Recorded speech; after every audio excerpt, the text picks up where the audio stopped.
Hello, welcome to Sip and Tip. I'm Zane. And I'm NJ. Today we're going to discuss our sons and our fears. Not a pleasant topic, but something that weighs heavy on us as parents and us within our culture and our communities. The interesting thing is, we begin with our sons, our fears beginning with making sure they're the best man that they can be growing up. We don't want them too soft. We want them to toughen up. But for me, I want mine to have consideration, empathy. I want him to understand people. And that's very difficult to watch him not really seem to understand people. So when you're out in the world, I feel like he's going to be taken advantage of. Or with today's violence, when he's a teenager, he's probably going to get killed or something, which is not a very easy topic. Yeah. I think one of the things that I always hope, I can say successfully that my son has picked up, but it's just the ability to love and be loved. Because culturally, our men are not told that they can, show that they love someone affectionately or, appropriately. And it's not always about sex or the physical being. It's about loving a person, loving another being, to the extent that you can. And you don't love people the same way. Right. There's different levels of love, but just being able to receive and show love is big. Really is. And it doesn't make them soft for that, which culturally has been said, you know. You can't do this because you're going to be seen as being soft or being weak, and I think it's stigmas like that make it okay for our men to be angry. Right. Because you can't show any other emotion. And I don't think that's fair to them. It really isn't. I mean, I myself used my daughter's baby dolls to try and teach my son love and nurturing. I tried to show him to be a good father. But to have other males, grown males, come and toss the doll and say that that's not masculine or treat him a certain way because he was holding this doll, that's inappropriate behavior to me for an adult to do to my son. Right. Especially if I'm trying to teach him differently than you were taught. Right. And I think that's part of the things that we are battling today is cultural and generational things that are inherited, mindsets. My father wasn't there for me. I have a stepfather that did step in, but how many fathers are not in the home?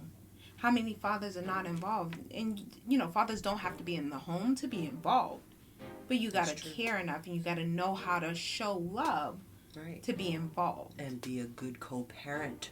Like, if you're not with the mother, that's fine. But if your child needs you, and you know darn well every child needs their father, then be there. Be present. Even if it's just once a week. Right. It's interesting because when my son was younger, it was, worried about him falling down the stairs or running with scissors or, God, yes. Playing a sport and a tooth gets knocked out or a bubble on his head or something like that. He was in karate, black eye, those things. Girl, my son got his first black eye free. And, we rave about this and we have sleepless nights over these things. But now that I have an 18-year-old and I send him into the world, and it's just one of those things where you're like, what am I expecting? What did I teach him the right stuff? Did I, and I recall having the conversation with him where I'm like, if you're in a car with friends, family, anybody, and you get pulled over, you just do what the police say. Mm-hmm. And you call me when you get to the station if it gets to that point. Right. That's not the conversation I can have today. Because oftentimes they don't get to a police station, and if they do, the damage is already done. Girl, today I'm at the point where if you get pulled over, baby, press that number to call your mother. Let me be on the phone. Let me hear what's going on. It doesn't. And as much as that would help us, it doesn't hold up in court. It doesn't help anything legally. We could legally. get there. But that doesn't hold up in court. You're biased. I understand that. I'm just, you know what I mean? Like, it's still word against word. Yeah. And in prior episodes, I admitted, that I've had some transgressions with the police for doing nothing. And I can only imagine what he will go through as a male. Because historically, black men get it worse than black women. That's true. That's true. And so, even with the political things that has happened recently, just not even a year ago, my son was assaulted by someone that wasn't like him. And he had to process that. He had to deal with that. And when we did contact the police, it was, oh, well, do you have anything that can prove this? So we're not walking around with our phones waiting for people to, drive up and throw stuff at us. Like, we're not walking around recording every moment of our lives. You're not going to take the report because we don't have any facts. Exactly. Besides our report of this. And even in and of itself, that is in some ways discrimination, because you can see on the news how many times people get called for saying good morning or jogging in the community, and the police come out and they take that report. I recently just saw a video very similar, a quote-unquote Karen, as they put it. Right. Telling these black children to get out of the apologize complex. for anybody that's named Karen that is yes, not like this, not, but... That's why I said quote-unquote. Because I don't know how or why they put these names on people, but it is what it is. My thing is, just, people need to be nicer. I don't know. Yeah. It's but so hard. It leaves us as parents struggling to figure out how to educate, how to prepare our children for the world when it constantly evolves. And, evolution is great in many ways, but in this factor, you can't teach a child how to be prepared for this. Especially you don't know how the police or other people, whether it's the same sex or opposite sex, is going to behave or react. Right. It's hard to prepare your child for the unknown. It's hard to prepare your child for the mismanagement of emotions that most people today are living with. Because ultimately, I've had people that their lives were taken because someone was emotional, because they were not rationally thinking about the consequences of what they were doing. Right. And that leaves a hole in a family just because someone wasn't taught or wasn't able to manage their emotions in that moment. Yeah. And so in those moments, what do? Like, how do you prepare your child for every situation that they might contact with? I don't know. I mean, I honestly thought that if I watched certain shows with my son, if I could see his viewpoint, if when he opens his mouth to say anything about anybody, that maybe I could explain things to him. And in those instances, maybe he'd learn something. But there are times he just really sides with the bad guy, so I don't know what to do. But think about it on the other side. At what point is just being you enough? If you're not harming someone, and you should have freedom of speech, we have it right now. That's true. If you're not harming someone, if you're not doing any ill to anyone, and just speaking your truth or questioning something even. That's true. Why is that wrong? And that's funny because the police make it seem wrong. Right. When you question what they're doing, they all of a sudden want to arrest you, or they try to scare you, use scare tactics, and that's not fair either. And so it comes back to the question of, if you are in the world and you choose to question something, or you choose to stand up for what you believe in, of course not harming anyone, right? Why are you wronged? Why are you being presented as a bad person? And at what point at what point can we stop being defensive and be offensive? And have this life where, we are seen as people, and we are treated with respect, and we are treated with the understanding that we are not guilty just because we're there.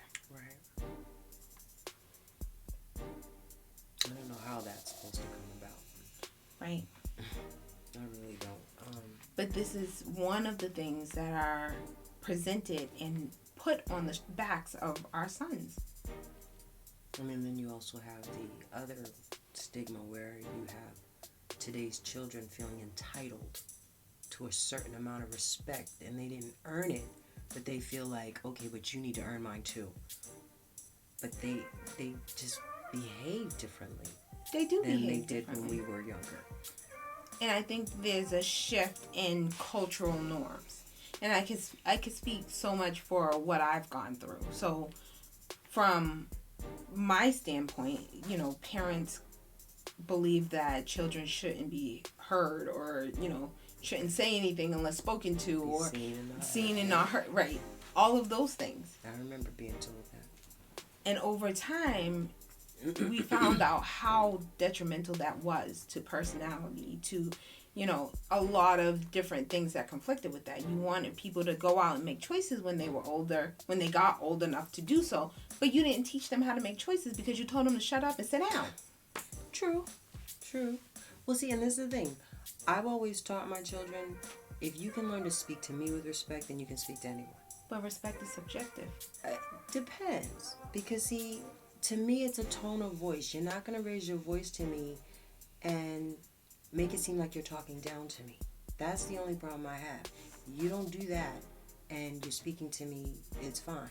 But once you do that, you've crossed the line. And that's why I say it's subjective, because when I get emotional, whether it's happy, sad, or anything, my voice goes up. Right. Not that I mean it disrespectfully. I'm just really empowered by what I'm saying or what I'm thinking, and that's how it comes across. Okay. And so with my voice going up, you're shutting me down because you're like, you're not going to talk to me like that, but how do you expect me to react? I can't have emotions? No, because it depends on everything. See, for me, it's a body language / tone. I have to hear the pitch. I have to see your face. I need to see your body language. This is who I am. And if I see it and I can hear you, but your body language is showing me that you're not defensive, that you're not trying to be aggressive, then I'm not going to get mad. But that's why it's subjective, because aggressiveness is not clear cut. So even for me, I talk with my hands. Even while we're talking, it's hard for me to keep my hands down. Noticing but when I'm excited, you got the louder, squeakier voice, and I'm like, because that's just who I am. That's me being theatrical. But if you don't know me or you're in your feelings, now I'm becoming aggressive when I'm really just talking to you because we're in close proximity, and I talk with my hands, and now I'm excited. Right. Well, see, and that also goes to people such as myself that have PTSD. Right. For me, there's certain triggers. Right. If I see that, yes, I'm triggered. But if I don't see that, then I'm not, and I'm able to rationalize what it is my child is saying. But there has been times where he might say something and it triggers me, and it's like, you know what? Leave. Go to your room. Like, I don't want to hear that like that, or you're not going to speak about this person in that manner, and I don't know. I always blame me. I'm that mom. I blame me. So I always have to take a minute, and it's okay to take a minute when it comes to raising your children. Absolutely. You don't always have to react. You can just stop everything. Just honestly, I think that's one thing that's missing from parenting, is because we have so much on us as parents, we don't take that minute to reflect or to think about it before we're giving an answer. We're just on autopilot, giving out answers and reacting to stuff when we have all these emotions tied to so many things. And then your child comes up, or your child breaks something. Yeah. How many times did they drop something? You're like, what are you doing? Why did you do that? They didn't mean to do that. But the reality also could be that they broke your concentration. Right. Somebody like me, I got racing brain. I'm doing a whole bunch of things in my head. And then something breaks. It's like, what?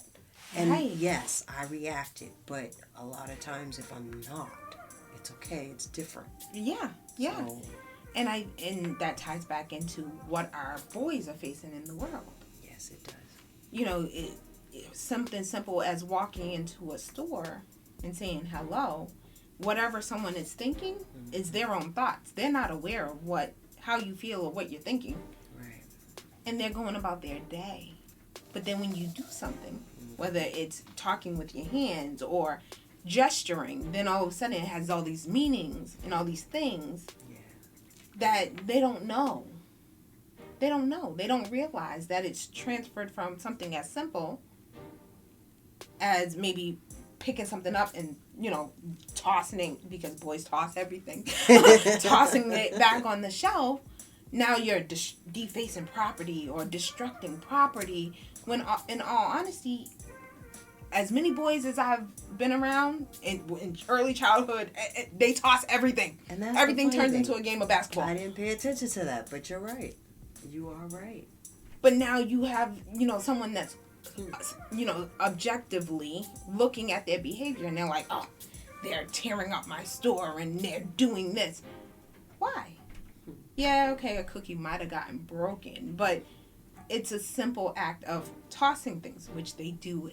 I still ask my 18, why would you toss? You're like a foot away from the trash. You couldn't just throw it away. You had to toss it in there. Yeah, he was throwing it. You want but to again, see his 3-point shot. It's a conversation. I wouldn't be like, oh, now you're tearing up the house and you're like. Right. But again, that's subjective. I got you. And oftentimes it's easier to point the finger at someone else to analyze your own baggage. Because we all come with it. We all come with baggage. Right. And it's funny because I recently realized that some of my son's behaviors are actually behaviors I got in trouble for as a child. And when I see him do them, such as I'll tell him something and he says, I know. Yeah. Little boy, you don't know. Like, children always know. They always know. But that was me at 9 and 10. I used to feel the same way. Yeah, I know. But I used to get hit, or something. But I don't hit him. But I'm like, what do you think you know? Because you don't know. Not what I'm trying to teach you. So children, all children, they and it's not necessarily the age thing, but at some point in their life, before adulthood, they think they know. They think they know because they feel like they've had enough experience to know. Lord. And so it's always, I know. Even toddlers, it's time for bed. No. Yeah. I don't want to. Like, you don't know what you need. Right. You don't know what's you may good not for you want right it, now. Right, but it is good for you. But they think they know. Man, because darn well, you let that toddler rule it. Oh, my goodness. Sleep schedules be off. They'll eat and nothing they will but be cookies. a little monster. But at every stage in life, we think we know. True. And we don't know that we don't know until the next stage hits and we're like, boy, we were foolish. Okay. I can look back on my life now and say, wow. If I only knew. If I only knew. If I only had the information I have now. And they have to get that. It's a right of privilege, if you will. It's just something that they have to go through, but they need that encouragement. They need someone to continue to educate them, even if they think they know. Right. Because we all think we know. I remember being a first-time parent, and it's like, oh, don't do this. You don't know my child. I know my child. And then you're like, oh, maybe I shouldn't have did that. Or, like stuff like that. Or when you first got your first car, and it's like, oh, don't do this because of da-da-da-da. And you're like, what? And then you go and do something, you're like, oh, well, maybe that's what they were talking about. I was one of the people. I was too straight arrowed. Like, I was afraid to do anything wrong. So I made sure to follow the rules. No. So, I don't know. I mean, I may not have done the whole 10 and 2 when driving, because I like to hold the door. But for the most part, I pretty much... There's just... Children, especially today, children are experiencing way more than we did back in the day. Really? Back in the day, we got to play outside in the yard, and we got to hang out with friends, and there was not that much pressure on that. Like, there was still crime, and there's bad things happening, there was bullying, but you got to go outside. And the people on your street, you knew what. I remember every house and who I went and played with in my younger days. I knew where everybody was. Today, my children don't know the people on the street. Mine's either. nor are they interested in Mine's that. either. They don't want to go out and play. You know, if they go to the park, it's with a select few people and they're not mingling. But yet still there's so many ideas or thoughts about people in general that you don't know. Mm-hmm. And this goes across the board. Other teenagers, other children, this is just kind of what happens. Right. Because it's a taught concept. Oh, don't go over there and talk to them. They don't look happy. Well, what do you know what their happy face looks like? You know? Oh, don't say anything to, people when you get over here because X, Y, and Z. Well, why not? And see, I tell my son the opposite. I always tell him, if you see somebody that looks sad, maybe you should say hi and be their friend. Just because you're in school and you never know, that kid might have been bullied. Maybe. Or I don't know. maybe they need somebody to figuratively be a punching bag. Oh, geez, don't say that. And I'm just saying that in today's society, because there's a mismanagement of emotions. That's true. Once you get somebody that's in your realm, you dump on them. And then that leaves your son to what? Fend on his own and try and manage two people's emotions? Yeah. See, and there goes that fear. You never know which way to go. You can't teach them to be friendly. You can't teach them to be on guard because either way is wrong. Well, I wouldn't say being friendly is wrong. It's just welcoming everyone in as a friend. Friendship should be selective. That's what I'm saying. And not just the but underprivileged. like, hey, I'm just saying. I just don't like people to be sad and lonely. But that's how people manage their emotions sometimes. Some people need to ride it out. But when they little like that, how do you know? No one does. That's right. That's why I want to just be your friend first. If you act like a fool, then I don't have to be your friend. But by then it's too late. I know. Like, where is the line, people? It's difficult. It's very difficult. It's difficult to figure out what to teach a child. Very much so. Especially if you have an empath for a child. If you have an empath for a child, it gets more conflict. Like, I watch my son and I'm like, oh, in these teenagers, I'm like, oh, they're nice. Oh, and, for me, I'm very receptive. So I'm like, what's going on? And he's always like, nothing. I'm like, baby, come here. Sit here. Let's talk. I'm like, well, what's happening? Like, what is going on with your friend? What is happening? And I'll give him the tools needed to navigate effectively. Right. Whether he uses them or not is a whole nother thing. Or if he only uses part of them. But it's all based off a comfort level. Right. But I can tell that something's going on without him saying anything. And oftentimes he has the information to give me. Mm-hmm. He just doesn't give it to me because he's not thinking about it. But in today's society, I have to think about it. Suicide rates are higher than ever before. Your empath feeling that is not a good thing. And I'm an empath. And so when I see these children suffering, and I say children, even though they're 18, 19, to me, they're still children. It says teen, it's a teen. Yes. So, yes. They come in my house, and I'm like, hey, what's going on?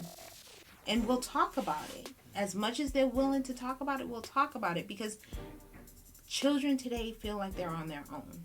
And in many rights, they are. This generation is not like any generation before. True. So having someone just to talk to is beneficial. I always encourage the children to talk to their parents. But as we all know, your parents are not as cool as someone else's parents. That's the rule of thumb with children. I know. Like my son would prefer to talk to somebody else's parents than to talk to me because, I'm mom. My son too. He feels I'm too strict. And again, it's because we have to give them the good and the bad. And in our brains as humans, we pick up on the bad more than we pick up on the good.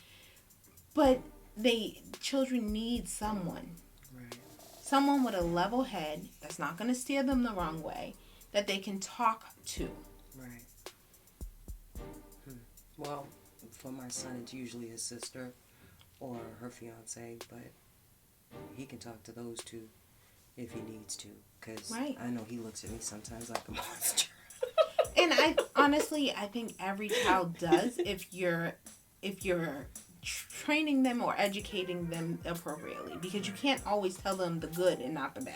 You can't only, teach them the good without the bad. You can't be their friend and expect them to be well-rounded and okay in the adult world.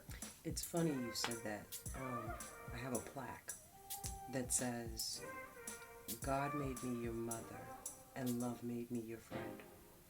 My son read that and he said, Mama, you my friend? And I said, Not yet. Not yet, baby. He said, then you don't love me. And I'm like, oh my God, yes I do love you. What are you talking about?